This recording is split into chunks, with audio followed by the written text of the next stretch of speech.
Selamat tengah hari dan salam sejahtera. Saya Connie Grace dan ini ringkas TVS. Kementerian Perdagangan Antarabangsa dan Industri Terminal Perindustrian dan Pembangunan Usahawan Mintrade merancang untuk membangunkan Taman Kejuruteraan Marin Tanjung Manis di Paloh di bawah perancangan Malaysia ke-12 RMK-12. Menurut Timbalan Ketua Menteri Dato' Amar Awang Tengah Aliasan, Paloh dipilih kerana lokasinya yang sesuai untuk kapal lebih besar. Beliau bagaimanapun belum dapat memutuskan sebarang perincian termasuk kos pembangunannya. Industri marin telah memberikan sumbangan besar dalam ekonomi negara.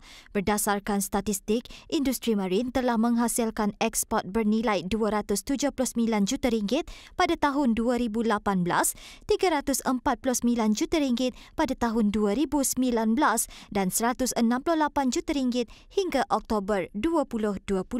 Pada masa ini, Malaysia mempunyai sekitar 100 limbungan kapal di seluruh negara termasuk 60 limbungan kapal di Sarawak.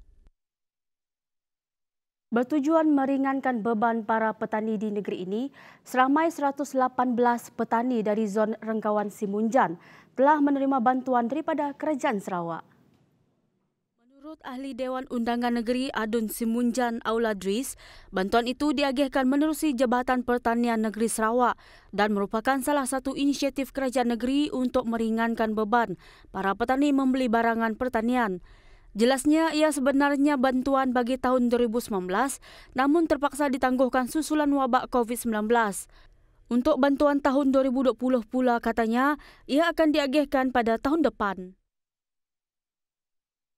Kadar penginapan di hotel seluruh negara dijangka terus meningkat tahun depan apabila pelaksanaan Perintah Kawalan Pergerakan Pemulihan PKPP berakhir hujung tahun ini. Ia juga sekaligus bakal menyasarkan kehadiran jumlah pelancong yang lebih ramai pada tahun depan. Pengarah Kanan Domestik dan Acara Tourism Malaysia, Datuk Dr. Amar Abdul Ghaffar berkata, agensi itu menyasarkan peningkatan sebanyak 20%, namun tidak menyatakan kadar penginapan ketika ini. Tambahnya, peningkatan tempahan juga antara lain didorong oleh pelancaran pakej istimewa cuti-cuti Malaysia bagi penjawat awam pada September lepas. Ia bagi menggalakkan orang ramai khususnya penjawat awam bercuti dalam negara. Dalam pada itu, Dr. Amar turut mengingatkan pengusaha hotel dan resort supaya sentiasa melakukan proses nyahkuman bagi meningkatkan keyakinan pelancong menginap di premis mereka. Seorang lelaki maut dan seorang gadis parah dalam kemalangan yang membabitkan 2 buah motosikal di Jalan Segali Sebuyau, Simunjan. Ketua Jabatan Siasatan dan Penguatkuasaan Trafik Sarawak, Superintendent Alexan Nyabu berkata, lelaki berusia 32 tahun berkenaan meninggal dunia di tempat kejadian akibat kecederaan parah di kepala. Katanya lagi, siasatan di tempat kejadian mendapati kemalangan berlaku di jalan lurus satu lorong di kedua-dua arah yang mana cuaca pada ketika itu adalah cerah dan jalan kering. Polis masih mengesan saksi bebas untuk membantu siasatan mengenai insiden berkenaan. Tegasnya, kes disiasat di bawah Seksyen 41-1 Akta Pengangkutan Jalan 1987. Malaysia merekodkan 1,196 kes positif baru COVID-19 pada Ahad, sekaligus menjadikan jumlah kes positif di negara ini sebanyak 1,556 kes. Kementerian Kesihatan Malaysia KKM dalam kenyataannya berkata, jumlah kes aktif dengan kebolehjangkitan COVID-19 pula adalah 20,233 kes. Daripada jumlah kes baru berkenaan, terdapat 5 kes import yang mendapat jangkitan dari luar negara, manakala penularan COVID-19 dalam negara pula adalah sebanyak 1,191 kes. Manakala bilangan kes COVID-19 yang sembuh adalah sebanyak 997 kes, menjadikan jumlah kumulatif kes sembuh sepenuhnya daripada COVID-19 adalah sebanyak 84,411 kes atau 80.3% daripada jumlah keseluruhan kes. Sementara itu di Sarawak, terdapat 3 kes positif baru dikesan di daerah Kuching dan Asajaya, masing-masing 1 kes dan 2 kes. Daerah Kuching, Sibu Bintulu dan Lawas kekal berstatus kuning dengan jumlah keseluruhan 5 kes jangkitan tempatan dilaporkan dalam tempoh 14 hari lalu, manakala 36 daerah lain kekal berstatus hijau. Kajian menunjukkan 15% daripada rakyat Malaysia menghidap penyakit buah pinggang kronik pelbagai peringkat.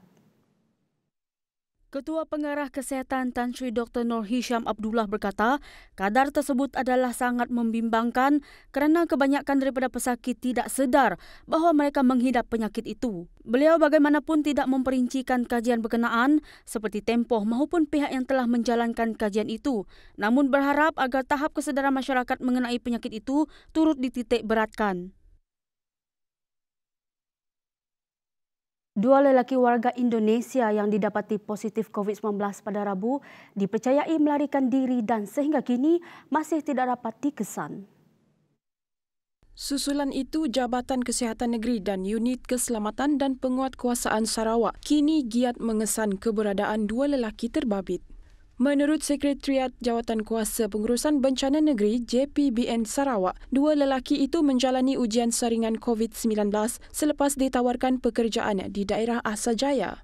Dua warga Indonesia itu antara 3 kes baharu COVID-19 yang dikesan di Sarawak pada Ahad. Dengan penambahan 3 kes itu, Sarawak kini merekodkan 1,108 kes sejak jangkitan pertama dikesan pada Mac lalu. Malaysia mengutuk keras tindakan provokasi negatif yang cuba menjejaskan hubungan Malaysia-Indonesia. Ini susulan daripada satu video yang dimuat naik di ruang komen laman YouTube MyAsian yang memaparkan lagu kebangsaan Indonesia disunting liriknya. Kedutaan Besar Malaysia di Jakarta dalam satu kenyataan menegaskan pihak berkuasa Malaysia sedang menyiasat video yang tular tersebut. Walau bagaimanapun, video di ruang komen di YouTube berkenaan telah dipadamkan. Namun, video itu dimuat naik ke pelbagai aplikasi lain telah menimbulkan pelbagai komen, kebencian dan kemarahan. Polis menangkap seorang lelaki warga Indonesia yang memiliki dadah jenis syabu seberat 3 kg dan 19,516 pil ekstasi di Serian. Menurut Komander Brigade Sarawak Pasukan Gerakan Am PGA, SAC Manca Atta, suspek berusia lingkungan 20-an itu ditangkap polis dari Batalion 11 PGA Batu Kawah ketika membuat rondaan Op Benteng. Satu beg galas telah ditemui di tempat duduk belakang kereta tersebut yang berisi 7 bungkusan dan 3 daripadanya mengandungi ketulan kristal disyaki dadah jenis syabu, manakala bungkusan lain disyaki mengandungi pil-pil ekstasi. Anggaran nilai rampasan tersebut secara keseluruhannya ialah RM536,288.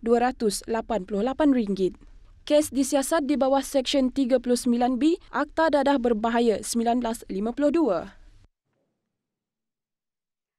Itu saja buat masa ini. Saya Connie Grace untuk Ringkas TVS. Salam hormat.